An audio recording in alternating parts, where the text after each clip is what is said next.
Toute une matinée d'attente avant d'apercevoir un premier animal. Regardez s'il est mort.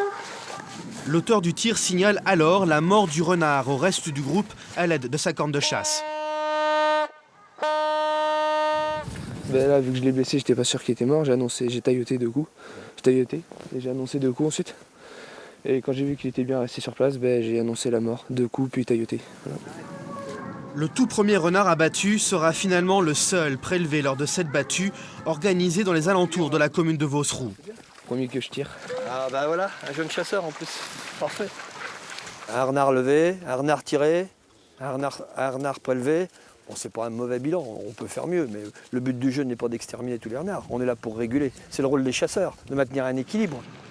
La période de chasse est terminée depuis le 28 février, mais ces chasseurs opèrent en dehors sur autorisation préfectorale délivrée à l'un d'entre eux, propriétaire fermier et détenteur du droit de chasse.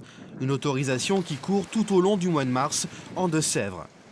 Pendant près de 2 heures samedi matin, les chasseurs s'étaient d'abord positionnés autour d'un premier bosquet un peu plus loin. On a encerclé le bois. On va te passer là, puis après, si le renard, quand il va chasser, quand le renard va gifler, ben on le tire. Mais sans débusquer le moindre animal. Décision a alors été prise de se déplacer vers un second bosquet, proche d'une ferme victime l'été dernier d'une attaque de renard. Cette nuit-là, il a tué 7 poules, donc des poules pondeuses, 15 poulets et 3 canards. En périphérie du massif. En 2011, ces chasseurs ont évalué à 80 000 € les dégâts occasionnés par le renard en Deux-Sèvres.